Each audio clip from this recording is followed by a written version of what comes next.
Come unwrap some holiday magic this season in Denver, where the lights are brighter and the shopping is grander.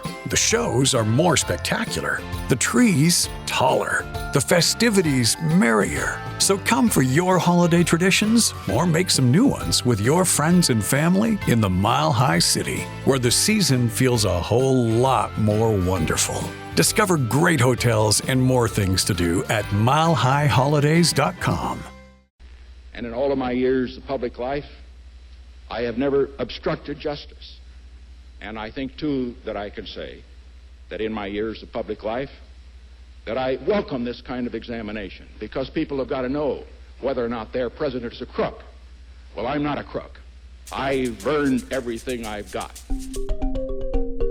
My name is Richard Dix, and this is How Did That Happen? A podcast where I look at everyday things or events and try to figure out how they came to be. Every week I will research one topic, and by the end of the episode, I hope to truly have the answer to the question, how did that happen?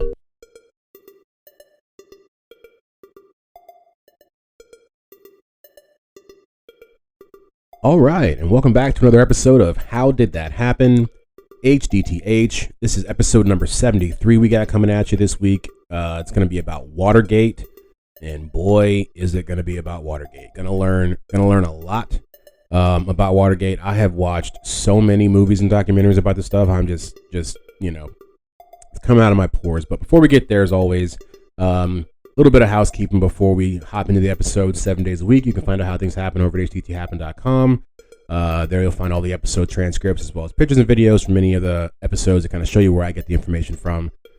All the socials are over at HDTHappen. Pretty much just Twitter and Instagram. That Instagram is still looking pretty tired, so pretty much just Twitter if we're going to be honest with you. Let's see, what am I watching? What am I watching right now? Well, basically, just Watergate stuff. I could put you on some really good Watergate movies. I mean, of course, All the President's Men. What else did I watch? There was a movie, The Pentagon Papers. It's just called The Pentagon Papers, but it's about, you guessed it, The Pentagon Papers. And let's see, then there was another one called Mark Felt, which is about the guy who ended up giving all the secrets of the Watergate investigation over to the Washington Post. They could then publish it, which is kind of what, All the President's Men is about, but it's from the guy's perspective, from the Deep Throat, from his perspective. Yeah, that's pretty much it. I don't know if there's much else to say. I just kind of want to hop into it. There's a lot of dense information to get to with this stuff. It takes on a mind of its own. As always, like and subscribe wherever you're hearing this. Give us 5 stars if you liked it, 2 stars if you didn't. Tell us why you didn't like it, because constructive criticism is always welcome. Always thank you guys for coming back and pressing play week to week. Was it last week we did the mini episodes on James Earl Jones? Found out he was an Army Ranger. Pretty wild. Like I said, that's like if we found out that Morgan Freeman was a Navy SEAL. You never know the kind of lives that these guys live.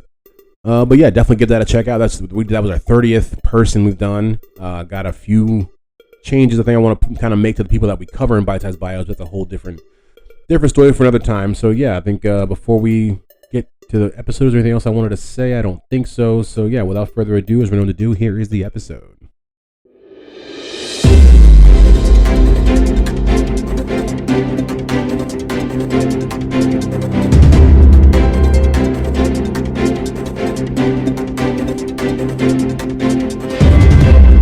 Okay, so for this week's edition of Breaking Old News, I think I've maybe found the vein for this segment. I'm usually, for the last couple ones I've done, it's been about, the subject matter has been about the same stuff that the episode is on, so I'm kind of do the same thing here again. We're going to talk about a suicide that happened in basically conjunction with Watergate. It had to do with Watergate. I don't think it's talked about very often, talked about enough, but there was a U.S. representative who killed himself basically because he had kind of been found out to have been associated with the Watergate scandal. And so basically, how can I put this? U.S. Representative William O. Mills was found shot to death at his home today, apparently a suicide. I'm reading this from the Golden Transcript, volume 106, number 112. This is May 24th, 1973. And the Maryland, I'm reading straight from the paper. The Maryland Republican's death came one day after the Washington Post reported that he had received a $25,000 contribution from secret funds of President Nixon's 1972 campaign finance committee. The contributions were not reported to the Maryland Board of Election in an apparent violation of state law. When asked if Mills had shot himself, his aide, Jack Shum, replied, "Yes, from all indications," end quote. The body of the 48-year-old congressman was found in a barn at his Mulberry Hill farm in Talbot County near Washington. Now, that's pretty much that. But I mean, you never know. I had no idea that there had been a guy who had committed suicide from basically being found out that he had been given some money from what I'm imagining is also, they said it differently here, but they committed to re-elect the president. What I wonder even more, though, once you read it, and you know about the dirty stuff that these guys have talked about and been found guilty of, I wonder if he wasn't murdered. I'll be honest. I don't want to, just stir up some old stuff. But the only reason I say that is because they said he died of a gunshot wound to the chest at close range. Now, I don't know, but that's not how you would think that a man would have committed suicide with a gun. Gunshot range. Let me read specifically from the paper, because this is what got me. The Easton Memorial Hospital said he had a gunshot wound in the left lower chest. David Thackeray, a hospital spokesman, said there were powder burns on Mills' shirt, indicating he had been shot at close range. So this guy shot himself in the left lower chest? I'm not saying it's impossible. I'm just saying, when you find out that, because I would say what even more is, because some of these guys in the White House plumbers, who knows what they've done. I mean, they all have probably, not all of them, but some of them have probably killed some people. And there was even some anecdotes that had talked about, some of them were even talking about going to kill other parts of other scandals that they were trying to cover up. I think specifically, there was a guy that I think they said Lydia had almost talked about trying to kill a journalist who had put out a story about some funds from this lobbyist from this company who was going to go public, but they had toyed with the idea of killing the journalist, and they said he was down for it. So I mean, when you hear that, and then you find out that a U.S. representative was committed suicide by shooting himself in the lower left chest after being reported to the Washington Post that he received money from Nixon, I'm just saying, I don't know, the web, it just continues to just spread. But that's been this week's episode of Breaking Old News. You can decide for yourself. Let's get on with the episode.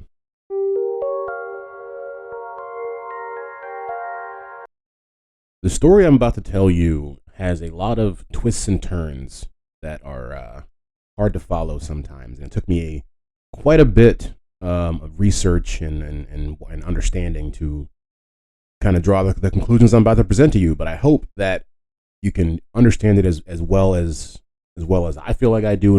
Multiple cabinet officials would face criminal charges related to the scandal that is Watergate. An FBI director would resign, face prosecution. A congressman would die by suicide, and a CIA director would plead guilty to misleading Congress. All in all, I think almost 70 people would be indicted for charges that kind of relate to the Watergate scandal. Now, before we get to Watergate, before we get to that specific instance, we, of course, as is customary on this podcast, have to go back before we go forward. And I feel like the story truly starts with the Pentagon Papers.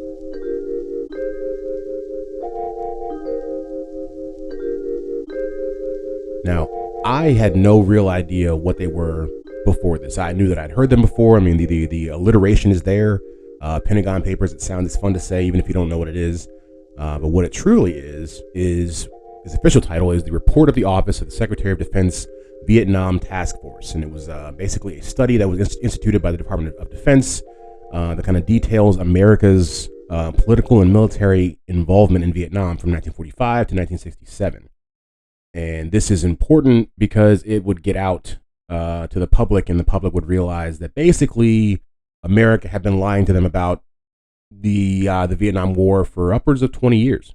This story, of course, was released by a man named Daniel Ellsberg, who had actually helped create the study. He wrote on the Pentagon Papers for a while and was actually very ingrained. He was basically one of those guys who was behind the scenes that was trying to help America win the war If you look, there's a great movie entitled also Pentagon Papers, where he works for the Rand Corporation. He ends up going to work for the White House. I think the White House sends him to Vietnam, embeds him into like the actual fighting, and that's where he, in an effort to have him figure out how to win and end the war. While he's over there, he sees the atrocities that are being committed by the Americans and how the war is basically unwinnable. Comes back and writes as such, but that never gets published. That never gets brought to the American public. The papers themselves, they were about 7,000 pages, I believe, 47 volumes, just a huge amount of information. And what he would do was he would sneak these out of the Pentagon and make copies of them. Well, excuse me, I'm getting a little bit ahead of myself. Let me go back. He had been given a copy from the Pentagon. He had them actually when he was back working at the Rand Corporation. He had them in a safe in the office there, and from there he would take the pages out and go photocopy them, and that's what actually became the published Pentagon Papers that kind of changed. I wouldn't say it changed the minds of everyone who had a feeling about the Vietnam War, because that was already kind of a thing. People were already not feeling very positive about it, but it kind of just continued to stoke the fear and show the reality of, that America was in a losing war, and what had been at that point the longest war that we have dealt with. And so Ellsberg, of course, he approaches the New York Times to release the papers, but the Department of Justice puts a stop to their publication in the interest of national security. This issue would actually get taken all the way to the Supreme Court, and the court would end up siding with Ellsberg, and the papers would then be published. Now, I say all of this. You wonder why is this where the story begins? We're talking about Watergate. We're talking about Nixon. We're talking about breaking into a hotel. Well, before we get there, the people who actually did that, they did other jobs.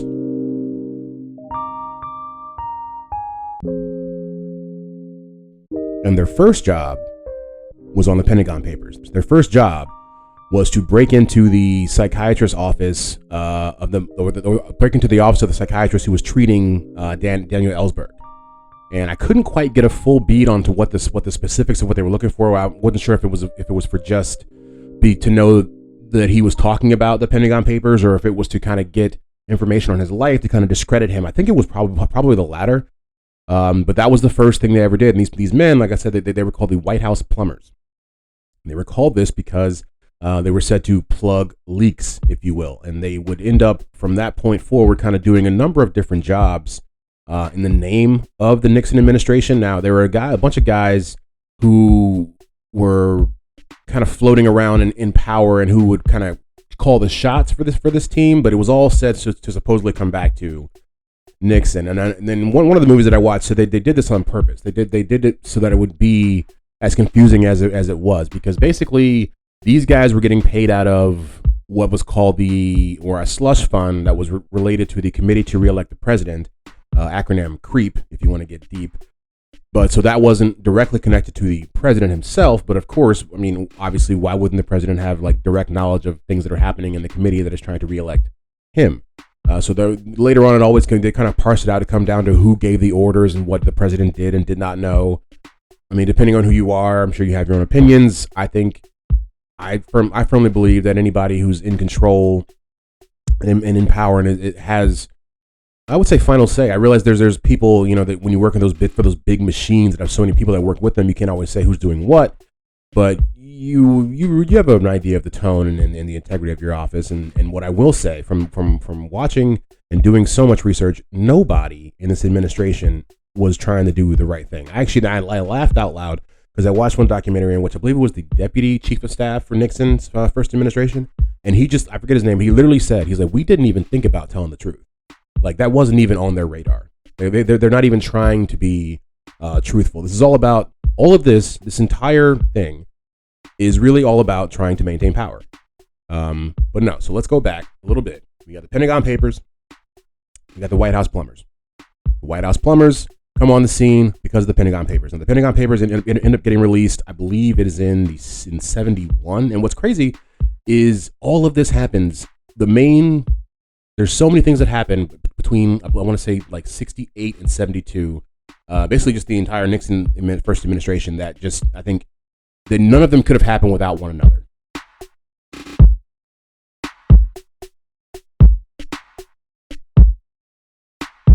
So these White House plumbers, sometimes called the plumbers, sometimes called the Room 16 Project, or more officially the White House Special Investigations Unit. They were a covert White House unit that was actually created during the week of the publication of the Pentagon Papers, right in 71, right around the same time as the Pentagon Papers became a thing. So did they. They weren't very successful, truthfully, in a lot of the stuff that they did. I mean, let's be honest. We're only talking about them because they got caught, and even the times that they didn't get caught, they weren't like I said, they weren't very successful. They didn't get anything when they broke into Ellsberg's psychiatrist's office. It took them multiple break-ins to get into the Watergate Hotel, and the times that they did, they got caught with that too. And even the men who were working on that, as we'll see, we're about to break down the members. Some of them were from the Bay of Pigs, CIA stuff that was going on back in the 50s, in the 60s as well. So the name of the plumbers, let's see, we got several guys here. We got Frank Sturgis, we got E. Howard Hunt, James McCord. He's a big one. We'll get to him later. Let's see, Charles Colson. I believe it's Liddy. Is it Gordon or George? I forget. I want to say it's Gordon Liddy. Maybe it's George though. It's got a G. There's so many names. So many names. But I'll try to keep it together for you guys. So yeah, that was some of the White House plumbers, just to name a few. There was a great show on Max, I believe now, that kind of goes into it. I wouldn't say great. Great's not a good word for it. It's an okay show. It gets better with time. The first episode is a little touch and go, if we're going to be completely honest. But let's get back onto it. So we'll kind of come back to the White House plumbers, of course, because they're the ones, like I said, who end up going into the actual hotel itself. But let's get to the Watergate. Let's talk about the Watergate Hotel.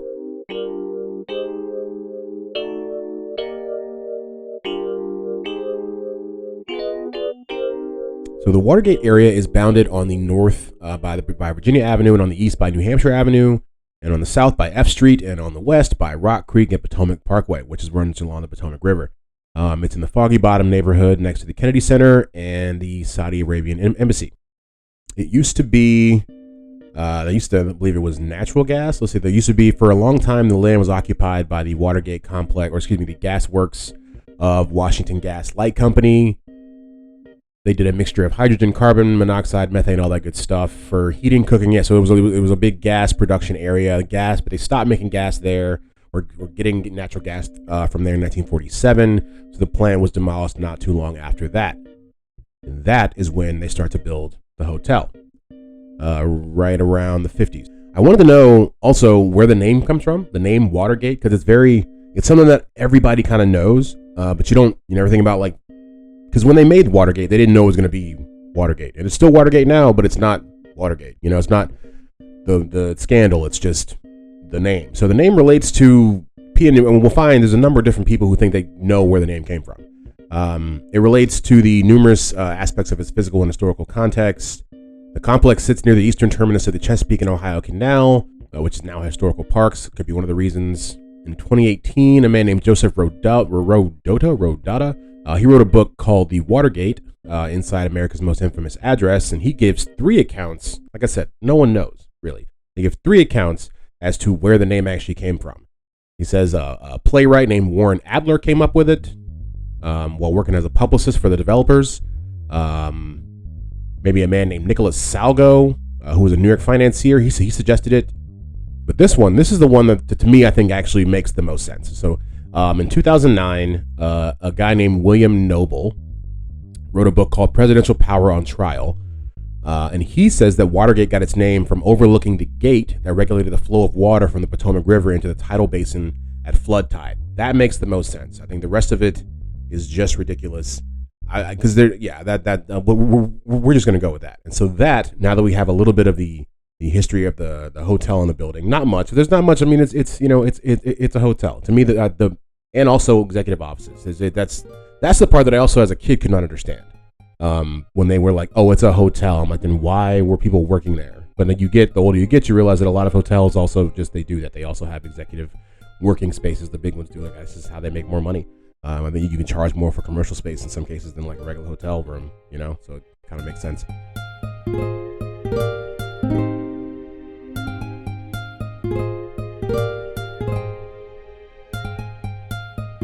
So that will bring us now to the actual scandal itself. And I think in order to fully understand, I think the scandal, you have to know the times, which I'm not going to go into very, very deep at all. But I will say, this is, of course, when Richard Nixon is the president. He became president in 1968, and he would win again in 1972. And particularly the Watergate break-ins happened in 1972. And it is the year of, his reelection, which is why if you watch a lot of stuff throughout, or like movies and stuff or documentaries, they will relate the time for Watergate in like days to the reelection. And that's, like I said, the entire point of this is all this is being done by the committee to reelect the president. Let's not get lost in that. It's not done by some rogue group. That's neither here nor there, but it's definitely something to remember. This is all because in the end, like I watched some of the Frost Nixon interviews, where Nixon gets interviewed and he's talking about his time in the White House, and he has this whole idea that none of this was his fault, that he basically admits to doing what everyone knows that he did, which is, we have you on tape, bro, we know you did it. But he says it's all about his emotional thought process. It's about how he felt and what his goals were in trying to do whatever he did. So it's, you know what I mean? That's literally why he breaks it down. I watched it for a long time and tried to figure out how he really felt about it. And he basically admits to, I did all the stuff that y'all think I did. I definitely admitted to paying off, these burglars, which we'll get into, and just being aware of all the different things that the plumbers were doing throughout their time. But his idea is that he wasn't doing it to stop a violent or criminal act. It was all done in the idea of political theater. Basically, it's all done in the sphere of politics, and which he's not wrong, right? He's not completely wrong, because all of this was done because they say he was insecure and didn't think he would win re-election, which is wild. Because he, I think, won in 72 by the largest margin of victory, I think, in the history of presidential elections. I'm not 100% sure if that's true, but I've heard that numerous times. It was just a landslide against, I believe his name was George McGovern. Dude was from South Dakota. The guy that he went against was from South Dakota. I'm like, we would never do that. That would never happen now. Sorry, South Dakota, if anyone's listening from there, but you're not going to be our next national leader. I just don't think that's the case. But yeah, we kind of stirred a little bit away from the actual thing. Let's go back to the actual Watergate scandal. Like I said, I wanted to give you an idea. I wanted to give you an idea of what was going on in the 60s, late 60s and early 70s. The Vietnam War was an issue. There was a lot going on, but Nixon himself was very unsure of whether or not he was going to be able to come back for his second term. Like he would. So that's what all of this. Truthfully, I do believe that's the root of all of it. So the scandal stemmed from Nixon's administration's persistent attempts to cover up their involvement in the burglary of the Democratic National Committee headquarters at the Washington, D.C. Watergate office building. And so what's interesting is, evidently, if you look into it, the plumbers were planning and had created a number of different plans for trying to sabotage and or gain information from the Democrats. They had a number of different things that involved hippies, involved prostitutes. They had, a plan where they were gonna get these prostitutes and have some of the Democratic National Committee members, have a good time with them, and then get that videotaped and I think use it to blackmail them, or basically release and show how debaucherous they are. They had multiple plans. I think that's what people don't realize, and is one thing that I think is one of the larger takeaways. With Lucky Land Slots, you can get lucky just about anywhere. Dearly beloved, we are gathered here today to... Has anyone seen the bride and groom? Sorry, we're here. We were getting lucky in the limo and we lost track of time. No, Lucky Land Casino, with cash prizes that add up quicker than a guest registry. In that case, I pronounce you lucky. Play for free at LuckyLandSlots.com. Daily bonuses are waiting. No purchase necessary. Void where prohibited by law. 18+. Terms and conditions apply. See website for details. Okay, round two. Name something that's not boring. A laundry? Ooh, a book club. Computer solitaire, huh? Ah, sorry. We were looking for Chumba Casino.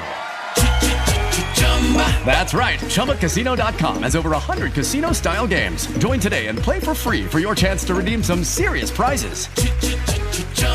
ChumbaCasino.com. No purchase necessary. Void where prohibited by law. 18+. Terms and conditions apply. See website for details. from all of this, just in the sense of it wasn't just a fluke, or it wasn't just a, we put all our eggs in this basket. This hotel, means a lot to us. It really didn't. It was it was just one thing that they chose to do, and one thing that history remembers. The actual name of it, I believe what they called it was Project Opal. It's actually what they were doing. That's the name of the project that they were working on when they were trying to get in and out of the Watergate Hotel. And the whole point of it really was, they went in, I think, twice out of the 4 times they tried, I want to say, and they were bugging people's offices. They were bugging the phones in different places in there of 2 specific people. I want to say one guy's name was O'Brien. And I forget the other guy's name, but I think I have it here. I'll probably mention it a little bit later. But that was kind of the whole thing. And so they would go back in, and when they went back in, that's when trouble kind of ensued. That's the break-in that we know of, is when they were coming back in to fix the bugs and to also continue to look for other stuff. That's the one they got caught with. That's the one people saw the flashlights. That's what we're going to get into right now.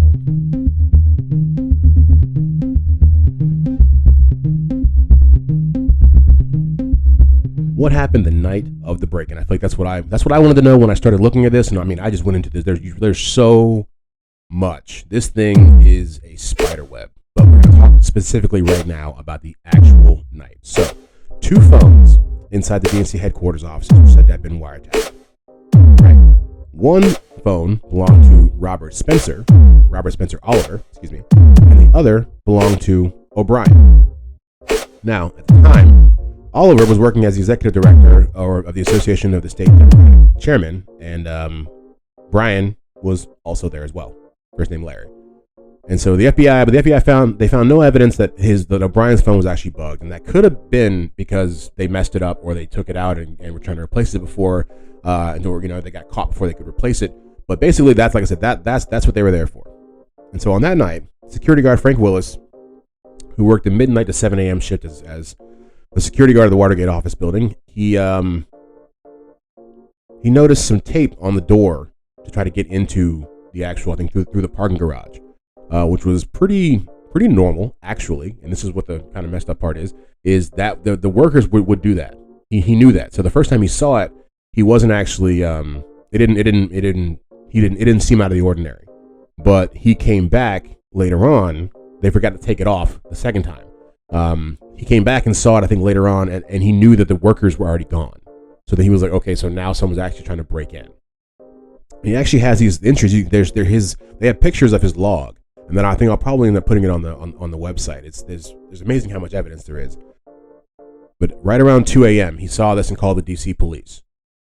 And so the officers who responded to the call, there were 3 plainclothes guys named Sergeant Paul Leeper, Officer John Barrett, and Officer Carl Schaffler. And they were working the overnight bum squad. They were dressed as hippies and on the lookout for drug deals and other street crimes. And that's interesting. And so basically these guys, the cops came in, they caught them. They go to jail as burglars. Now, what really throws people off, or what really makes this, from what I understand, this is the point when everyone kind of perked their ears up, is when they go to their arraignment the next morning. And the judge talks to them, and they're, normally, in an arraignment, you're being made aware of the charges against you, yada, yada, yada, stuff like that, lawyers, all that good stuff. And the judge asks, the workers, the burglars, what they do for a living. And as we've mentioned, some of the guys literally worked for the CIA, and they told him that. He said, I used to work for I think it was Howard Hunt who was there. I'm not 100% sure. There's so many names, but one of them, either that or Liddy. I think Liddy was for the FBI. I could have them switched though. But he tells them, I worked for the CIA for like 14, 15 years. And that gets into the paper. The Post is there. The Washington Post is there. These guys, they see that and they write about it.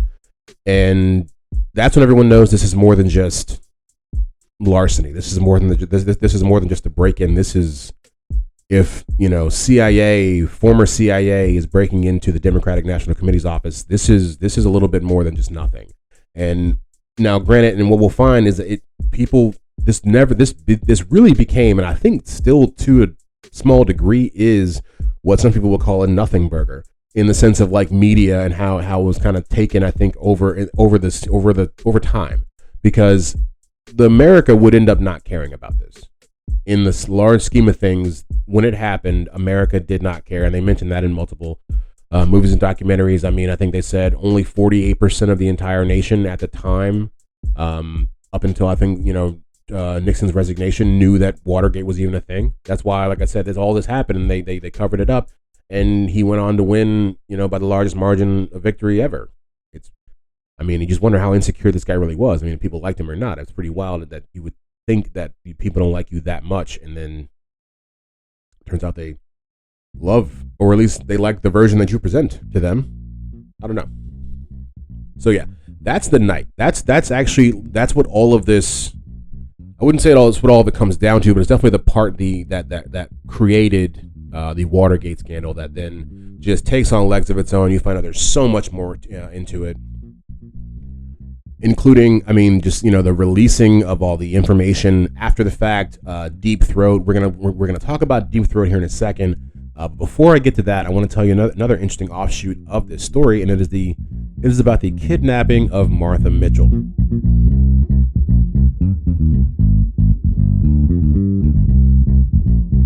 Now, Martha Mitchell is the wife of John Mitchell.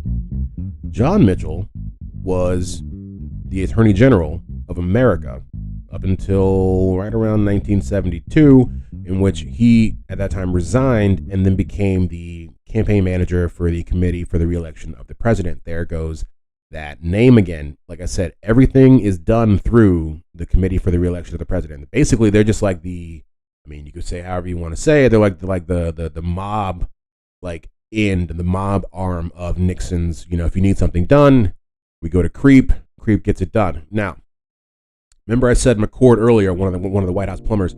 He was important, at least in this story. He is, because Martha Mitchell knows McCord, Mr. McCord. He actually used to drive her children, John's children as well, to school. So she knew. She knew him very well, and then John Mitchell knew the Attorney General, the former Attorney General. He knew that if she saw his name in the paper, about being one of the burglars, that she would, go off and, probably tell a lot of people, things that he really didn't want her to know, because she already had a big mouth. She's already being interviewed. She was a personality, if you will. Maybe not a big mouth. She was talked quite a bit. Very many interviews out there that she's done.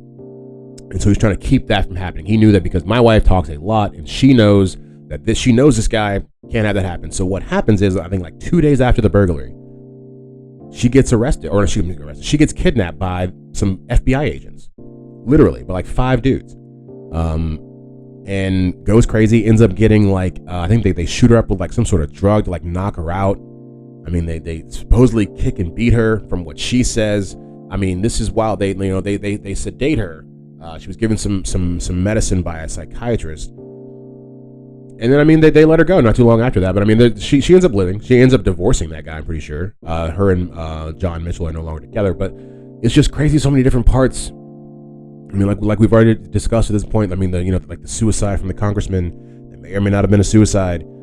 It's remarkable how there's so many different facets and pieces to a hotel office break-in.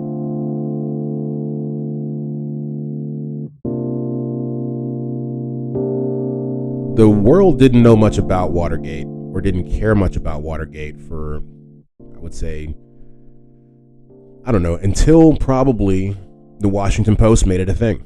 And of course, that what their endeavors were made famous in the movie All the President's Men, which I've seen a couple times in research of this podcast. And one of the larger characters in that overall story is what they call Deep Throat. Now, Deep Throat is a pseudonym that was given to the secret informant who provided information in 1972 to Bob Woodward, who in turn shared it with Carl Bernstein. These were the two reporters who worked at the Washington Post and kind of made the story famous. If you know about Watergate, it's probably because of what they did. And so basically what would happen, Bob Woodward would meet this guy, Deep Throat, in a parking garage in Reston, Virginia, and they would just tell him what's going on, but kind of make him, he was giving him little tidbits, making Woodward and Bernstein kind of work to figure out the rest. And then that through their conversations, they were able to actually, bring down the people that were involved in the Watergate scandal, which of course we said was the White House plumbers and the committee to re-elect the president. There's so many different names within that, and I think we're going to kind of go into at the very end just to kind of lay out who got what, who was in trouble. But I mean, of course, we're talking about people like E. Howard Hunt and Gordon Liddy, John Dean, Ehrlichman, people like that who would end up, kind of seeing a little bit of justice. And I mean, no one really, people went to jail for this, but not as much. And I looked it up. I don't have the numbers on me right now, but I think I am going to do it towards the end just to know, it's worth mentioning the kind of trouble they got into, but not as much because these guys were just out here, like I said earlier, nobody was doing the right thing. Nobody. I mean, even, it's a quick tangent, but even the vice president had to resign.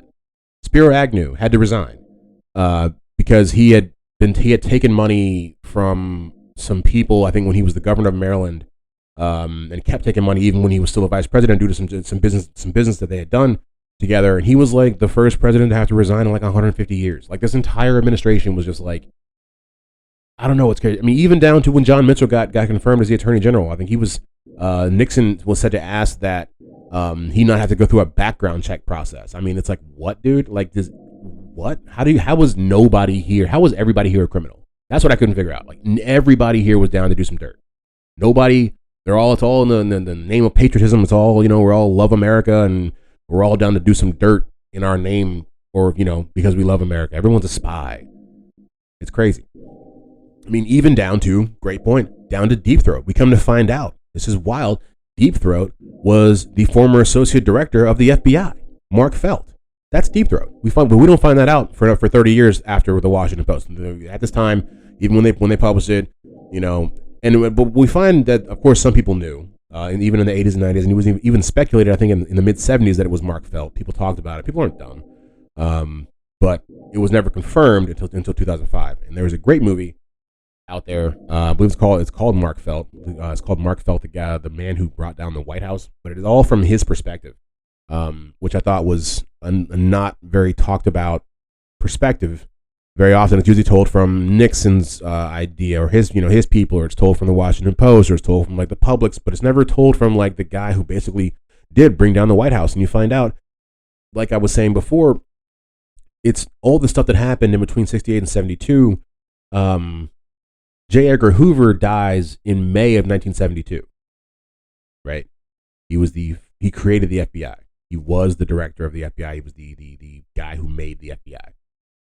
He dies in May of 1972. Watergate happens a month later.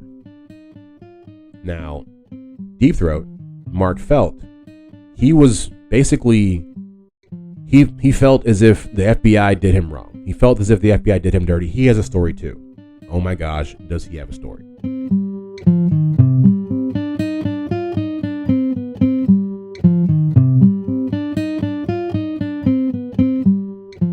He thought he was going to be the next director. He thought he was going to be the next director of the FBI. He had served for 30 years in the FBI under J. Edgar Hoover. I mean, he was, I don't know if you know the levels of the FBI. He was number 2 in charge. So when the number 1 dies, he's assuming it's coming down to him. It doesn't. Nixon appoints a guy, L. Patrick Gray. He appoints him to be the new director of the FBI. And so obviously that rubs Mark Felt wrong. Now he's obviously still, that doesn't just mean he's going to go out and start giving secrets at that point, but he notices that Nixon is trying to get the FBI to stop investigating into Watergate. And basically that because L. Patrick Gray was appointed by him, he's trying to get him to basically have that investigation stopped. And he can see that. Mark Felt can see the writing on the wall. He can see that he can see the corruption firsthand. And I think it's that mixed with the fact that he was not given the position, this is my opinion, made him then go and want to start telling secrets. Because I mean, he goes for 30 years without it. He's a company man, he's here for the people. He's here for the FBI, and he still seems to have a love for the FBI, but he doesn't like the way that it's being run. So that's Deep Throat. That's Deep Throat's. That's his motivation. I never knew his motivation, but that's what I think it is. He has his own issues. His daughter runs off to like these what do you call them? Not a cult. I wouldn't call it a cult, but cultish. Like she lives in like the fields and like barefoot having babies and stuff, with like these radical people. His wife ends up committing suicide like 10 years after the Watergate stuff. It's, it gets rough for him. He actually ends up getting convicted of, how do you put it? Basically of giving out orders for there to be normal people. He was investigating the Weather Underground. And in doing so, he had authorized for the FBI to break into the houses of people that he suspected to be a part of the Weather Underground, to bug them and, find out stuff about them. And that's illegal. That you can't just break into people's houses and do that. So he did it for over 170 people. He'd be found guilty of that by a grand jury and then pardoned by Reagan. This happened in 1980. So like not too long after he was found guilty, they were just like, nah, don't worry about it. But so that's all still Mark Fell. It's all still Deep Throat. It's I'm telling you, man, it's this stuff just goes on. Let's see, what more can I say about that before we move on to another part? Oh yeah, so Woodward claimed that he would signal Deep Throat that he desired a meeting by moving a flower pot with a red flag on the balcony of his apartment. And then when Deep Throat wanted a meeting with him, he would make special marks on page 20 of Woodward's copy of the New York Times, and he would circle the page number and draw clock hands to indicate the hour. I mean, real spy stuff. Like I said, they often met on the bottom level of an underground garage just over the Key Bridge, and is actually located, I believe, it's at 1401 Wilson Boulevard, and it's still there now. I think it was almost going to be demolished, but I think it was given one of those historical markers, and the owner of the garage, I think they're going to still keep it. It's still now there. I think as of 2022, it is still there.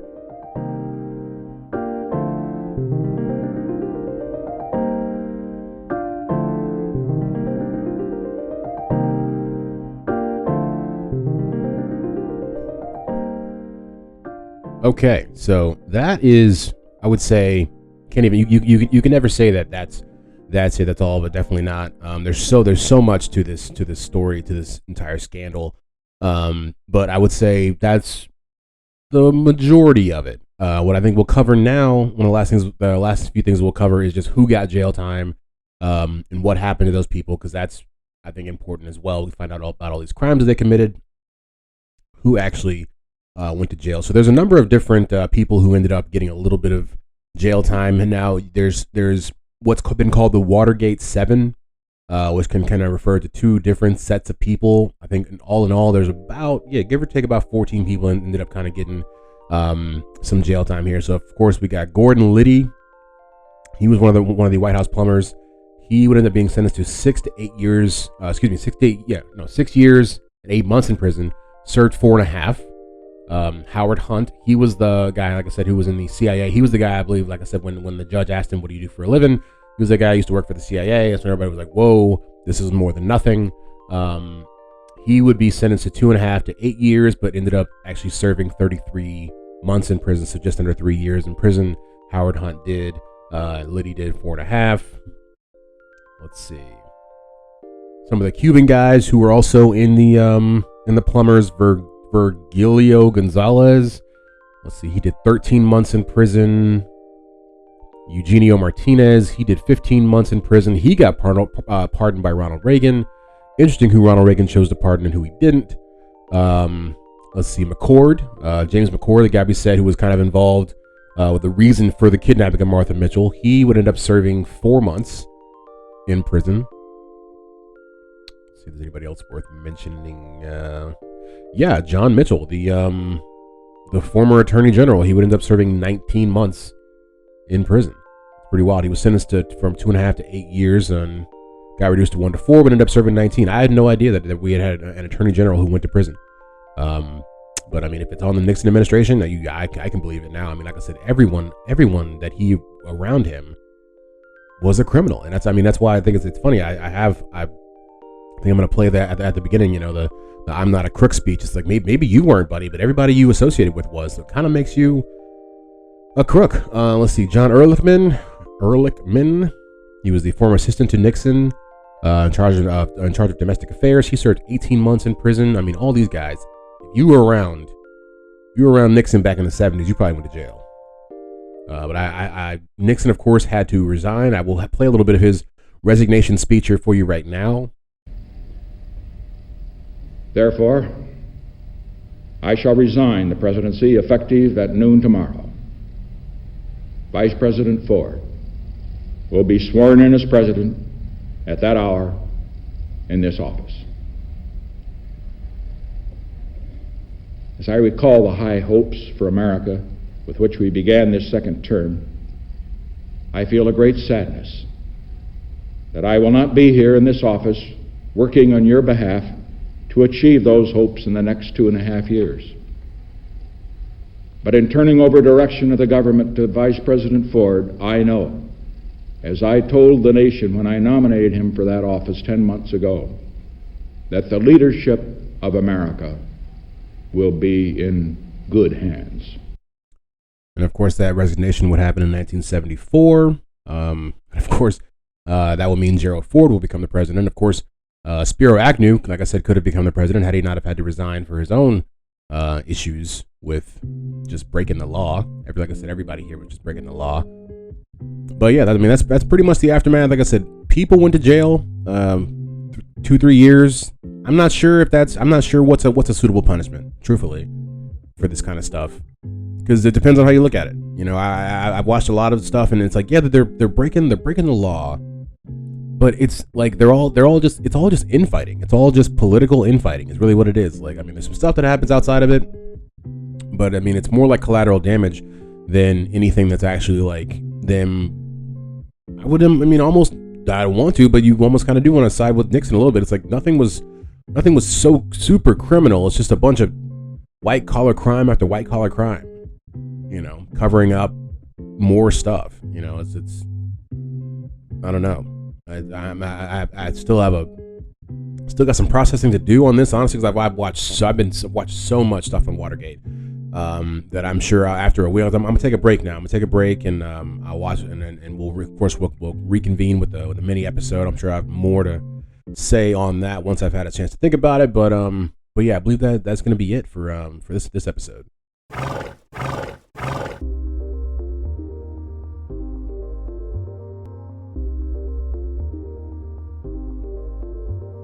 All right, so that was another episode of How Did That Happen? I mean, how did that happen? I really hope we figured it out. I really hope we got to the bottom of Watergate. That's all I've been thinking about this entire past week, because I've been watching all these documentaries, is just trying to figure out just the whole thing. And I mean, it's a multi-sided, multifaceted just incident that just continues to spread. The more you think you understand it, the more you think you've contained the idea of the hotel office break-in, it just becomes something else. I mean, it has to do with kidnappings and suicides, and the FBI, the CIA, all of this stuff. It's interesting to say the least. And I hope you guys found it the same way. Hope you guys enjoyed it.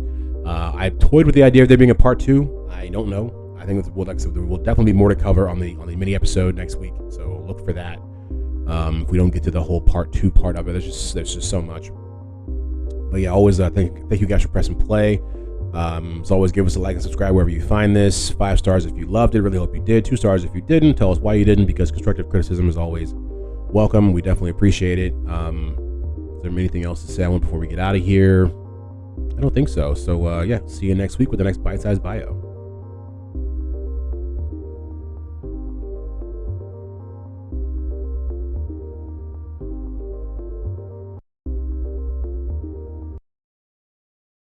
With the Lucky Land Slots, you can get lucky just about anywhere.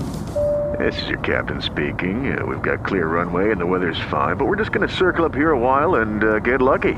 No, nothing like that. It's just these cash prizes add up quick. So I suggest you sit back, keep your tray table upright, and start getting lucky. Play for free at LuckyLandSlots.com. Are you feeling lucky? No purchase necessary. Void where prohibited by law. 18+ terms and conditions apply. See website for details.